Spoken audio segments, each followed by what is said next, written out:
warahmatullahi wabarakatuh.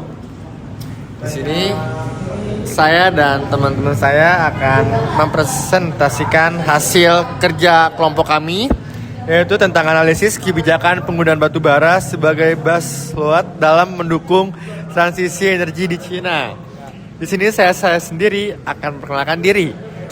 Kenalkan, nama saya Muhammad Fauzan Haidar dengan NIM 101325228 dan dilanjutkan dengan teman saya. Perkenalkan, nama saya Rejaf Evan Immanuel Sumenge dengan NIM 1013198. Dan perkenalkan, nama saya Fatan Alifiansyah dengan NIM 101325178. Oke, di sini kita akan mulai presentasinya ya. Yaitu yang pertama itu ada pendahuluan. Pendahuluan, ketahanan energi merupakan aspek strategis bagi pembangunan nasional. Khususnya bagi negara dengan pertumbuhan ekonomi yang pesat seperti di Cina sebagai kekuatan ekonomi global. Cina membutuhkan pasokan energi yang besar dan stabil untuk mendukung aktivitas industri, transportasi, serta kehidupan masyarakat.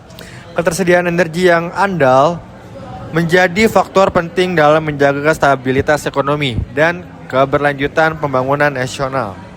Seiring menjaga stabilitas ekonomi dan keberlanjutan pembangunan nasional, sering dengan meningkatnya kebutuhan energi, Cina juga menghadapi tantangan global berupa tekanan internasional untuk menurunkan emisi karbon dan berkontribusi dalam upaya mitigasi perubahan iklim, komitmen global terhadap pengurangan emisi gas rumah kaca, mendorong Cina untuk melakukan transisi pengurangan emisi gas. Pemerintah Cina telah menetapkan target ambisius sejak tahun 2030 dengan sampai 2060. Meskipun sebelum tahun 2030, Cina memainkan peran penting dalam sistem kelistrikan sebagai sumber baseload. Pembangkit listrik tenaga batu bara mampu menyediakan pasokan baseload listrik dan stabil yang sangat dibutuhkan untuk menopang kegiatan industri berskala besar. Selain itu, ketersediaan domestik yang melimpah menjadikan sumber energi relatif dan ekonomis dibanding dengan ketergantungan pada impor energi. Selanjutnya akan saya. Nah, kita masuk ke rumusan masalah. Yang pertama, mengapa Cina masih mempertahankan batu bara sebagai baseload dalam sistem energinya? Yang kedua, bagaimana peran batu bara dalam mendukung transisi energi terbarukan di Cina? Dan yang ketiga, apa dampak positif dan negatif dari kebijakan tersebut?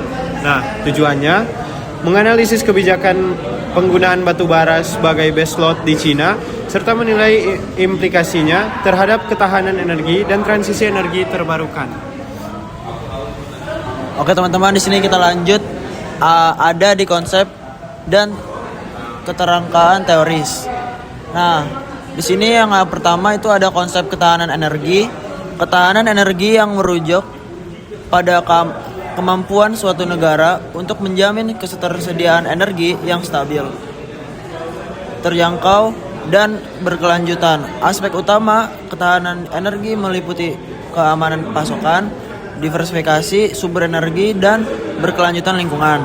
Nah, yang kedua di sini ada konsep baseload. Baseload adalah kebutuhan minuman listrik yang harus dipenuhi secara terus-menerus. Sumber energi baseload harus memiliki keandalan tinggi dan mampu beroperasi secara stabil, yang selama ini dipenuhi oleh pembangkit batu bara di Cina. Nah, selanjutnya di sini ada transisi energi terbarukan. Energi merupakan proses peralihan dari sumber energi fosil menuju energi terbarukan seperti tenaga surya, angin, dan air. Tentang utama energi terbarukan adalah sifatnya yang intermittent, sehingga memerlukan dukungan dari sumber energi yang stabil. Nah, selanjutnya akan dibahas oleh Ojan. Oke, selanjutnya itu ada kelebihan penggunaan batu bara sebagai baseload. Stabilitas pasokan energi batu bara mampu menyediakan listrik secara kontinu, sehingga menjaga stabilitas sistem kelistrikan nasional di Cina. Ketersediaan sumber daya domestik, Cina memiliki cadangan batu bara yang besar, sehingga mengurangi ketergantungan pada impor energi dan meningkatkan keamanan energi nasional. Mendukung integrasi energi terbarukan, pembangkit batu bara berfungsi sebagai penyeimbang ketika produksi energi terbarukan menurun sebagai akibat faktor cuaca. Dan akan dilanjutkan oleh teman saya di Javu. Nah, dampak buruk penggunaan batu bara. Poin pertama, dampak lingkungan penggunaan batu bara menghasilkan emisi karbon yang tinggi, berkontribusi terhadap perubahan iklim dan pencemaran udara.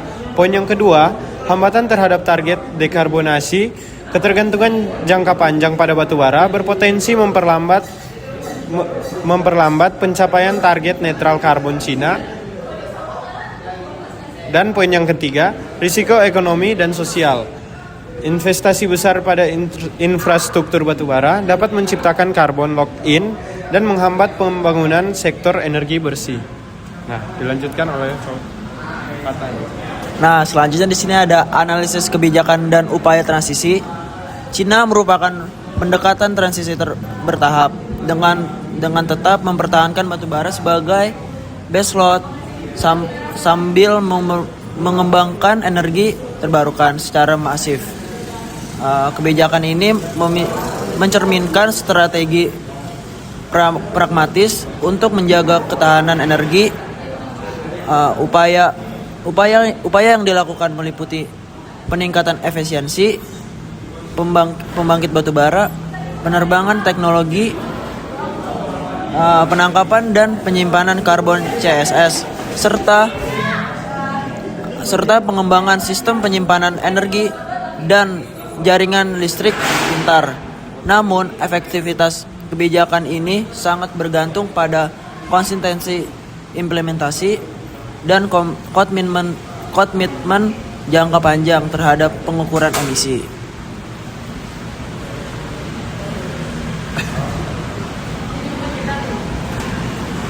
Oke, selanjutnya ada kesimpulan. Ketahanan energi di Cina tercermin dalam kebijakan penggunaan batu bara sebagai baseload di tengah transisi energi terbarukan. Batu bara memberikan stabilitas dan keamanan energi, namun juga menimbulkan dampak lingkungan yang signifikan. Kebijakan ini bersifat transnasional dan memerlukan pengelolaan yang cermat di dekarbonisasi. Sekian dari kelompok kami. Maaf bila ada salah dan maaf bila ada kekurangan. Terima kasih telah melihat video kami. Sekali lagi mohon maaf jika ada kekurangan. Kami bertiga, Fauzan, Dejavu, Fatan, izin mengundurkan diri hasil presentasi. Terima kasih. Assalamualaikum warahmatullahi wabarakatuh.